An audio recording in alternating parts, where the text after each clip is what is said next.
Hello students, আজকে একটা নতুন টপিক শুরু করতে চলেছি। ওজোন ও গ্রিন হাউস গ্যাস, এটা হচ্ছে সাব টপিকের নাম।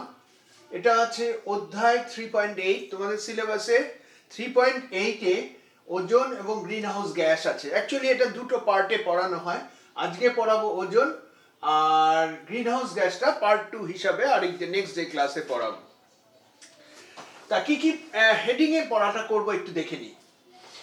প্রথমে তো জানবো হচ্ছে ওজোন স্তর কি, 2 নম্বর জানবো ওজোন স্তর যে বিনাশ হচ্ছে, নষ্ট হচ্ছে, সেই ওজোন স্তরের সেই বিনাশের কারণগুলো।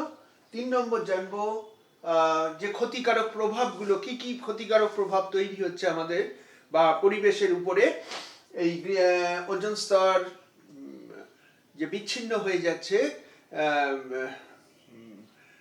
জায়গায় জায়গায় ওজোন স্তরের ঘনত্ব হ্রাস পাচ্ছে, সেই কারণে কি ক্ষতিকারক প্রভাব তৈরি হচ্ছে। আর সবশেষে পড়ব এই সংরক্ষণের যে পদক্ষেপগুলো আমরা নিয়ে থাকি বা সারা পৃথিবী জুড়ে যে ধরনের পদক্ষেপ নেওয়া হচ্ছে, সেই পদক্ষেপগুলোর কি কি পদক্ষেপ। প্রথমে বলি ওজোন স্তর কি।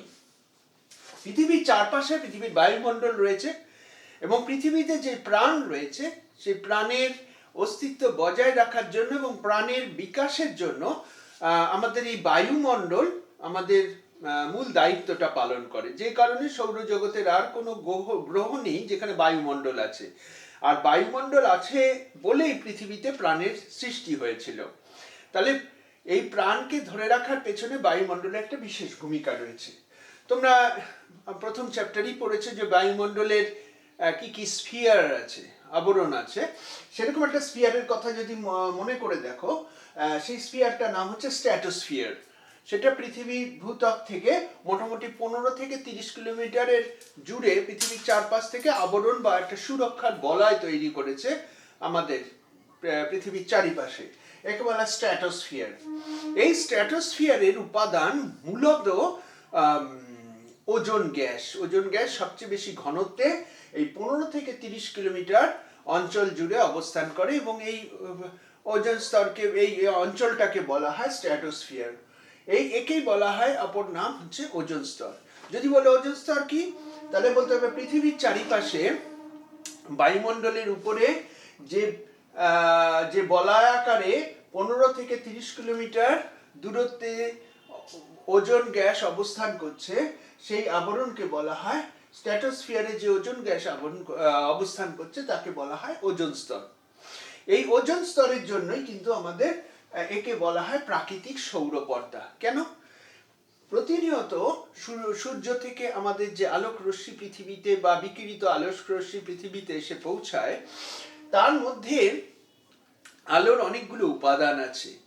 যে একটা আলো আছে দৃশ্যমান, যেটা চোখে দেখা যায়, একটা আলো আছে যাকে চোখে দেখা যায় না। যাকে চোখে দেখা যায় না তাকে বলা হয় আল্ট্রাভায়োলেট রেজ। সেই আল্ট্রাভায়োলেট রেজের তরঙ্গ দৈর্ঘ্য অনুসারে তাদের নানা রকম ভাগ আছে। একটা ভাগের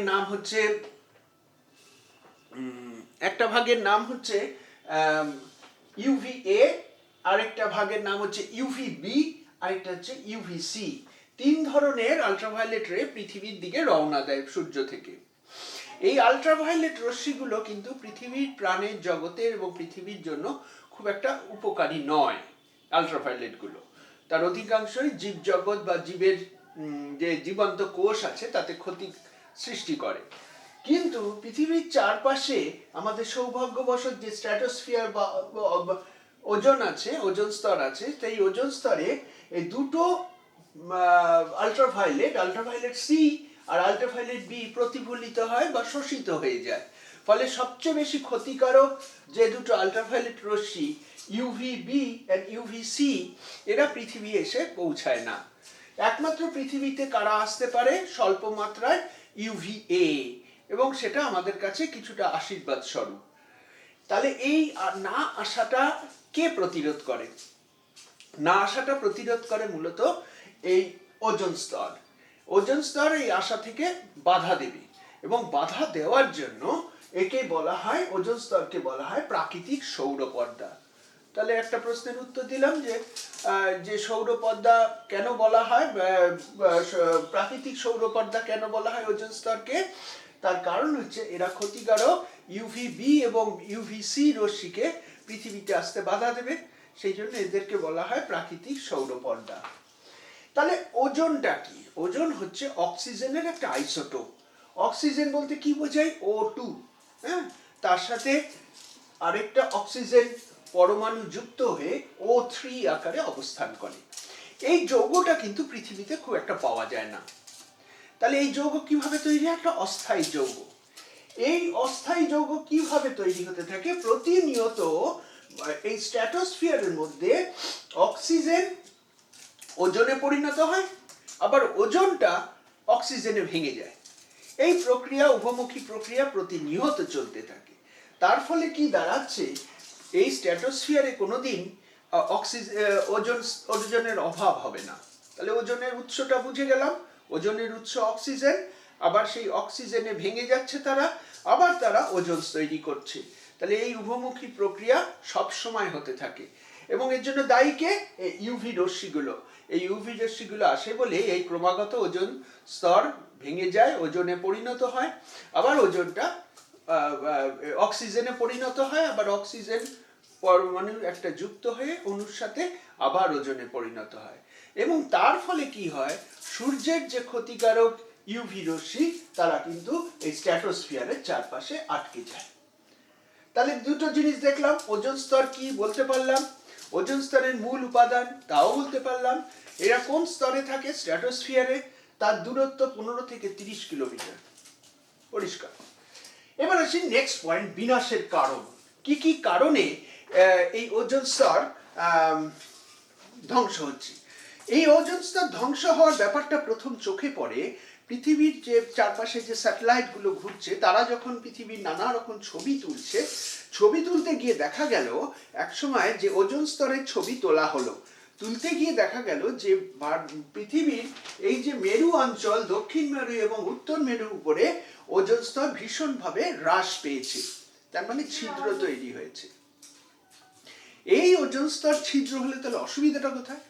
কারণ ওজনের প্রতিরোধ না থাকলে স্বাভাবিক প্রাকৃতিক সৌরপর্দার অভাব, এবং সেখান থেকে কিন্তু ইউভি রশ্মিগুলো পৃথিবীতে এসে পৌঁছে যাবে। সেই কারণে পৃথিবীর চারিপাশে সুরক্ষা বলয় হিসেবে কিন্তু এই ওজোন স্তরের একটা বিশেষ ভূমিকা আছে। নেক্সট পয়েন্টে বলি বিনাশের কারণ। কি কি ভাবে এই ওজোন স্তরটা ছিদ্র হয়ে যাচ্ছে, ওজোন স্তরে ছিদ্র হচ্ছে, ডিসকন্টিনিউয়াস হয়ে যাচ্ছে, মাঝে মাঝে ফাঁকা তৈরি হচ্ছে। এটা তো হওয়ার কথা না, কারণ লক্ষ লক্ষ লক্ষ বছর পুরনো এই পৃথিবীর বয়স। প্রথম থেকে পৃথিবীতে প্রাণ সৃষ্টি থেকে কিন্তু এই ওজোন স্তর এইভাবেই ছিল, না হলে পৃথিবীতে প্রাণ সৃষ্টি হতে পারত না। এবার তাকিয়ে দেখো, ওজোন স্তর বিনাশের কারণকে দুটো ভাগে ভাগ করেছি। একটা হচ্ছে প্রাকৃতিক, আরেকটা হচ্ছে মনুষ্য সৃষ্টি। একটা প্রাকৃতিক, যেটা প্রকৃতির নিয়মে ওজোন, একটু আগেই বললাম, তারা অক্সিজেন থেকে ওজনে পরিণত হয়ে যাবে নিজের ভাবেই, আবার অক্সিজেনটা আবার জুড়ে আবার ওজনে পরিণত হয়ে যাবে। এটা মানে চলতে থাকবে, এতে আলাদা করে কোনো ক্ষতির সৃষ্টি হয় না। কিন্তু সমস্যাটা হচ্ছে মানুষের সৃষ্টির জন্য। মানুষ তার প্রযুক্তি, শিল্পায়ন, এগুলোর উন্নতির সাথে সাথে এরা কিন্তু ওজোন স্তরের উপর একটা বিশেষ প্রভাব তৈরি করতে পারছে। এই ওজোন স্তরের প্রভাবগুলোর মধ্যে কি কি দেখতে পারি? প্রথমে দেখছি ইউভিবি এবং ইউভিসি সবচেয়ে ক্ষতিকারক। এরা ইউভিবি এবং ইউভিসি তারা সবচেয়ে বেশি ওজনের অক্সিজেনের উপরে তারা ক্রিয়া করছে এবং অক্সিজেনকে একটা পরমাণু দিয়ে যুক্ত করে তারা ওজনে পরিণত করছে। আর ইউভি রেস তারা ওজনের উপর পড়াতে ওজনকে ভেঙে দিয়ে অক্সিজেন অণুতে পরিণত করছে। এটা ক্রমান্বয়ে হতে থাকবে। এখানে মানুষের কোনো ভূমিকা নেই, এখানে দূষণের সাথে আলাদা কোনো সম্পর্ক নেই। এটা একটা নির্দিষ্ট পরিমাণে অক্সিজেন তৈরি হবে, আবার নির্দিষ্ট পরিমাণে ওজন তৈরি হবে। ফলে এই প্রাকৃতিক বিনাশের কারণটা নিয়ে আমার মাথা ব্যথা নেই। সমস্যা হচ্ছে মানুষের কিভাবে মানুষ ওজোন স্তরগুলোকে আরো বেশি করে ওজোন স্তরগুলোকে বিনাশ করতে শুরু করলো। বিনাশ করার মূল কারণগুলো দাঁড়াচ্ছে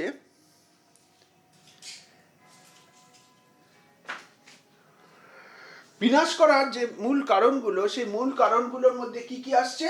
সিএফসি গ্যাসের প্রভাব। যত শিল্পায়ন হচ্ছে আমরা শীততাপ নিয়ন্ত্রিত অবস্থার মধ্যে থাকার চেষ্টা করছি, নানা রকম রেফ্রিজারেটর, বিভিন্ন ধরনের গ্যাসের স্প্রে তৈরি করছি, সেখানে মানুষ খুব সস্তায় এই ক্লোরো ফ্লুরো কার্বন গ্যাসটা তৈরি করছে। তাহলে সিএফসির ফুল ফর্ম কি মনে রাখতে হবে? Chloro fluoro carbon. এই গ্যাসটি আমরা এছাড়া আমাদের শিল্প উন্নয়ন কোনোভাবেই সম্ভব নয়। এবং আমাদের এসি মেশিন বলো, রেফ্রিজারেটর বলো, যে কোনো ঠান্ডা করার মেশিন বলো, অথবা ইভেন তোমরা যে ডিওডোরেন্ট ইউজ করো, তার মধ্যেও কিন্তু এই গ্যাসটি ব্যবহার করা হয়। অত্যন্ত হালকা, খুব কম দামে তৈরি করা যায় এবং বহুল ব্যবহৃত পৃথিবীতে। এই গ্যাসটার প্রভাবে কিন্তু ভীষণভাবে ওজোন লেয়ার পার্মানেন্টলি ভেঙে যাচ্ছে। 2 নম্বর হচ্ছে H2S গ্যাস। কোথা থেকে আসছে? কয়লা পুড়িয়ে, ফসিল ফুয়েল মানে জ্বালানি যে তেল আছে সেগুলোকে আমরা যদি পোড়াতে থাকি, তাহলেও কিন্তু প্রচুর পরিমাণে H2S গ্যাস তৈরি হবে এবং তারাও সরাসরি স্ট্র্যাটোস্ফিয়ারে গিয়ে ওজোনগুলোকে ভেঙে ফেলবে এবং সেটা কিন্তু আর প্রাকৃতিক নিয়মে আবার ফিরে আসবে না। ফলে সেই ক্ষতিটা কিন্তু স্থায়ী একটা ক্ষতি তৈরি হবে, যে কারণে পৃথিবীর চারপাশের যে আবহাওয়ামণ্ডলের চিত্র দেখতে পাই মাঝে মাঝে কিছু কিছু জায়গায় ছিদ্র তৈরি হচ্ছে, তার কারণ কিন্তু এই ধরনের মানুষের শিল্প বিপ্লব এবং তার ফলে যে উৎপন্ন গ্যাস এবং প্রযুক্তিগত অধিক ব্যবহারের ফলে তারা কিন্তু এই ধরনের ক্ষতিগুলো তৈরি হচ্ছে চারপাশে। নেক্সট আসছি 3 নম্বর, নাইট্রোজেনের দুটো কম্পাউন্ড NO2 ও NO। এই দুটি গ্যাসও কিন্তু ভীষণভাবে আমাদের ওজোন স্তরের ক্ষতি সাধন করছে। কিভাবে? বইতে দেখো রিয়াকশন, বেশি ভেতরে যাওয়ার দরকার নেই, কেমিস্ট্রির কঠিন কঠিন কথা আছে। তোমার কাছে শুধু এইটুকুই জানতে চাওয়া যে মানুষ্য সৃষ্ট প্রভাবগুলো কি কি। তুমি 3টে কারণ বলবে। সিএফসি প্রভাব, সিএসসি কিসে ব্যবহার হয় সেটা নিশ্চয়ই বলতে পারবে। তারা স্থায়ীভাবে এই আমাদের স্ট্র্যাটোস্ফিয়ারে গিয়ে ওজনের বিচ্ছিন্ন করে দেয় ওজনকে, যারা নতুন করে ওজন তৈরি হতে বাধা দেয়। 2 নম্বর H2S, হাইড্রোজেন সালফাইড, তারা বিভিন্ন ফসিল ফুয়েল, পেট্রোল, ডিজেল পোড়ানো থেকে তৈরি হয়। আর 3 নম্বর হচ্ছে NO2 ও NO। এই দুটো ভীষণভাবে কিন্তু সক্রিয় হয়েছে আমাদের বিভিন্ন কলকারখানা, যানবাহনের ধোঁয়া থেকে এদের পাওয়া যায়। তাহলে এই কারণগুলো বোঝা গেল। এরপর চলে আসি ক্ষতিকারক প্রভাব। তুমি বলতে পারো তো যে তো পৃথিবী থেকে এত কিলোমিটার উপরের ঘটনা, তা আমাদের পৃথিবীর পরিবেশের দূষণের কি পরিবর্তন হচ্ছে যেটা নিয়ে এত আমরা চিন্তিত? হঠাৎ করে এই ওজোন স্তরের ছিদ্র নিয়ে কেন আমরা এত পড়াশুনো করব? তার কারণ হচ্ছে এর পৃথিবীতে পরিবেশের উপর সবচেয়ে গভীরতম প্রভাব ফেলেছে ওজোন স্তরের ছিদ্র হওয়াটা। তা ওজোন স্তরের এই ছিদ্র এত গভীরভাবে ইম্প্যাক্ট মানে প্রভাব তৈরি করতে ফেলেছে যা মানুষকে চিন্তা করতে বাধ্য করা হয়েছে। এবং পৃথিবীতে পরিবেশের যতগুলো গুরুতর অবস্থা তৈরি হচ্ছে, তার মূলে আছে কিন্তু ওজোন স্তরের ছিদ্র। সেটা একটু দেখাই কি কি। এক হচ্ছে বিশ্ব উষ্ণায়ন। এই ওজোন স্তর কমে যাওয়ার সাথে সাথে প্রচুর পরিমাণে ইউভি এ রশ্মি পৃথিবীতে ঢুকছে, ইউভি বি রশ্মি পৃথিবীতে ঢুকছে। আর এই কটা গ্যাস সব কটা হচ্ছে গ্রিন হাউস গ্যাস। পরের চ্যাপ্টারেই পড়বো গ্রিন হাউস গ্যাস, তখন গিয়ে দেখবে যে পৃথিবীর গড় তাপমাত্রা কি করে বাড়ছে। তাহলে পৃথিবীর উত্তাপ বেড়ে চলেছে ক্রমাগত। শুনতে পাবে আগে এত গরম পড়তো না, এখন যা গরম পড়ে, সবারই এসি মেশিন লাগবে। আর যত বেশি তুমি এসি মেশিনের প্রচলন শুরু করবে, তত বেশি করে সিএফসি গ্যাস তৈরি হবে, তারা লিকেজ হবে, রেফ্রিজারেটর থেকে লিকেজ হবে, তত বেশি ওজোন স্তরের ছিদ্র তৈরি হবে।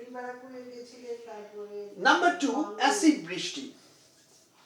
এই ওজোন স্তরের ছিদ্র হওয়ার সাথে সাথে এরা কিন্তু পৃথিবীতে অ্যাসিড বৃষ্টি শুরু হবে। সেই অ্যাসিড বৃষ্টির প্রভাব শুধু মাত্র বিভিন্ন প্রাকৃতিক বস্তু নয়, চুনাপাথর নয়, মানুষ, গাছপালা, শস্য, অরণ্য, যত সজীব বস্তু আছে সজীব প্রাণীর উপর সবচেয়ে ক্ষতিকারক প্রভাব তৈরি করে অ্যাসিড বৃষ্টি। 3 নম্বর, এই বিশ্ব উষ্ণায়ন বা এই ওজোন স্তর বৃদ্ধির পরে যে ইউভি রেজ গুলো আসে তারা কিন্তু নানাভাবে স্মগ তৈরি করে। কি কি? কুয়াশা, এই তো স্বাভাবিক ব্যাপার প্রকৃতির। এই কুয়াশা যখন ধূলিকণার সাথে যুক্ত হয়ে যায় তখন তাকে বলা হয় স্মগ। স্মোক আর ফগ, তাহলে হচ্ছে তাকে বলা হয় স্মগ। স্মগ হচ্ছে স্মোক প্লাস ফগ, মানে কুয়াশার সাথে ধোঁয়া, ধুলো মিশ্রিত ধোঁয়া মিশে তৈরি হয় স্মগ। কিছুদিন আগেই দেখতে পেরেছো দিল্লি তার চারপাশে স্কুল, কলেজ, অফিস সব বন্ধ হয়ে গেল। কি না? দূষণের জন্য। দূষণটা কিছুই না, প্রচুর স্মগ হলো, এরোপ্লেন নামা ওঠা করতে পারছে না, সিগন্যাল দেখা যাচ্ছে না, গাড়ি ঘোড়া বন্ধ, সূর্যের আলো আসছে না, এত বেশি ধোঁয়াশা তৈরি হলো। আচ্ছা, 3 নম্বর হচ্ছে মানুষের উপর প্রভাব। যত বেশি করে ইউভি রেজ পৃথিবীতে এসে পড়বে, বিশেষ করে ইউভি বি এবং সি, এরা সরাসরি মানুষের ত্বকের উপরে কাজ করে মানুষের ত্বকে স্কিন ক্যান্সার, ত্বকের ক্যান্সার তৈরি করে। এছাড়াও মানুষের নানা রকম চোখের সমস্যা, চোখের রেটিনার উপরে প্রভাব পড়ে। মানুষের ইন্টারনাল অর্গান, এই ইউভি রেজ গুলো শরীর ভেদ করে মানুষের ইন্টারনাল অর্গানের উপরও প্রভাব পাওয়া গেছে। এটা পরীক্ষিত এবং ল্যাবরেটরিতে প্রমাণিত হয়েছে। প্রাণীদের উপর, শুধু তো মানুষকে নিয়ে পৃথিবী নয়, আমাদের বাস্তুতন্ত্রের অন্যতম উপাদান প্রাণী এবং উদ্ভিদ দুজনের উপরেও কিন্তু এই ইউভি রেজ গুলো সরাসরি প্রভাব ফেলতে শুরু করেছে।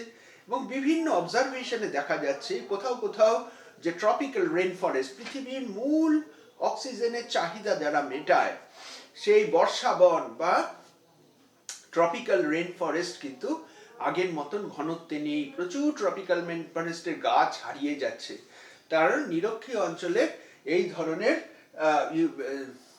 ইউভি রেজ অনেক বেশি পরিমাণে এসে পড়ছে পৃথিবীতে, কারণ তারা সূর্যের আলো সবচেয়ে বেশি পায়। এবং নানা রকম উদ্ভিদ, পতঙ্গ, নানা রকম প্রাণীর প্রজাপতি বলো, যে কোনো প্রাণীর প্রজাতি তারা আস্তে আস্তে হারিয়ে যাচ্ছে। তাহলে এই কারণগুলো খুব সোজা, তোমাদের পড়ে নেওয়া সহজ। এরপর দেখছি যে আমরা এর জন্য কি করতে পারি আর কি। মানুষ নড়ে চড়ে বসলো, কবে থেকে নড়ে চড়ে বসলো? 1980 সালের আগে মানুষ জানতোই না এই ওজোন স্তরের জন্য আমাদের কি ক্ষতি হচ্ছে। যাই হোক, মানুষ যখন জানতে পারলো এই ওজোন স্তরটা মানুষের সভ্যতা, মানুষের জীবনকে বাঁচিয়ে রাখতে কত দরকারি, তখন মানুষরা বলল যে এই সমস্যাটা পৃথিবীর, কোনো দেশের, কোনো নদীর বা কোনো জায়গার নয়। তখন বলা হলো যে সমস্ত সভ্য দেশ আসুক, এক জায়গায় বসে আমরা আলোচনা করি যে দোষারোপ নয়, এটা একটা দেশের পক্ষে সামাল দেওয়া সম্ভব নয়, আমরা সবাই মিলে আলোচনা করি যেটা কি করে আমরা পৃথিবীতে এই ওজনের স্তরের ছিদ্র হওয়াটা কমাতে পারি বা আগের অবস্থায় ফিরে যেতে পারি। তখন বলা হলো যে একটা স্তর থেকে বলা হলো যে শুধু গরিব দেশগুলো যে পরিমাণ সিএফসি তৈরি করে বা H2S তৈরি করে, তারা উন্নত শ্রেণীর জ্বালানি বা শক্তি ব্যবহার জানে না, তাদের উপরই দোষারোপ হতে শুরু করলো। ভারতের উপরেও তাই। কিন্তু দেখা গেল এই সিএফসির মূল উৎস কিন্তু শুধু ভারতবর্ষ নয়, সারা পৃথিবী এবং উন্নত দেশগুলো কিন্তু একই অভিযোগে অভিযুক্ত। তখন সারা পৃথিবীর দেশরা মিলে নিজেরা বসে বিভিন্ন কিছু কম্বাইন্ড প্রোগ্রাম তৈরি করলো, যে তাতে কি হবে, কার্বন তৈরি হওয়া, কার্বন বাইরে বেরোনো বা এই ধরনের ক্ষতিকারক গ্যাসগুলো বেরোনোটা কি করে কমানো যায়। কারণ সভ্যতা যেখানে পৌঁছেছে সেখানে গিয়ে এই ধরনের গ্যাসগুলোর বাইরে বের করা অসম্ভব, কিন্তু ব্যবহার মানুষ তো করবে। তখন তারা বিভিন্ন সম্মেলন ডেকে ফেললো। কি তার প্রথমটা হচ্ছে ভিয়েনা কনভেনশন 1985, মন্ট্রিল চুক্তি 1987, লন্ডন সম্মেলন, কোপেনহেগেন সম্মেলন 1992, বেইজিং চুক্তি 1999, আর সব শেষে দাঁড়ালো সবচেয়ে এফেক্টিভ বসুন্ধরা সম্মেলন, তোমরা আগেও পড়েছো, আর্ট সামিট, রিও ডি জেনেরিতে হয়েছিল 1992। এতদূর আসার পরে পৃথিবীতে বহু সংখ্যক দেশ, দেশের উপর দেশ, তারা কতগুলো সহযোগী চুক্তিতে স্বাক্ষর করলো। বললো আসুন আমরা একজন আরেকজনের পাশে দাঁড়াই। যেগুলো ধনী দেশ তারা আর্থিক সাহায্য দিয়ে ছোট দেশগুলো বা গরিব দেশগুলোর পাশে দাঁড়িয়ে তাদের টেকনোলজির উন্নতি সাধন করলো। সেখানে বলা হতে থাকলো বিভিন্ন অপ্রচলিত শক্তির যাতে ব্যবহার হয়, তার ফলে পেট্রোল, ডিজেল, ফসিল ফুয়েল এগুলোর পোড়ানো কমতে থাকবে, যার আফটার এফেক্ট হবে H2S কম বেরোবে, NO2 বা NO কম বেরোতে থাকবে, আর এই CFCর ব্যবহারটা কমিয়ে দেওয়ার চেষ্টা হবে। কিন্তু সেই প্রযুক্তি যথেষ্ট দামি, আমাদের মতন দেশে সেটা এই মুহূর্তে সম্ভব নয়, এটা ধাপে ধাপে করার চেষ্টা হলো। ফসিল ফুয়েল কমানোর জন্য আস্তে আস্তে ব্যাটারি চালিত গাড়ির প্রচলন দরকার আছে, এবং যেটা দরকার আছে প্রচুর সবুজ উদ্ভিদের দরকার আছে। এই বৈজ্ঞানিক পরীক্ষা এবং তার প্রয়োগগুলো কিন্তু সারা পৃথিবী জুড়েই কাজ শুরু করেছে। তারা একটা নির্দিষ্ট সময় পর পর এই ধরনের সম্মেলনে বসে। পরীক্ষার জন্য এই সম্মেলনগুলোর নাম এবং সালটা খুব দরকারি। এটা একটা খাতার মধ্যে লিখে রাখতে হবে, সব বইতে পেয়ে যাবে, কোনো অসুবিধা নেই। তা কেমন লাগলো জানিও আজকে ক্লাস। আজকে আমরা পার্ট 1 পড়লাম, নেক্সট ক্লাসে পার্ট 2 পাঠাবো। তাহলে ওজোন ও গ্রিন হাউস গ্যাস সম্বন্ধে আজকে বলা হয়ে গেল, বাকি থাকলো গ্রিন হাউস গ্যাস, ভীষণ ভীষণ ভীষণ ভীষণ ইম্পর্টেন্ট। নেক্সট ডে, ওকে, টাটা।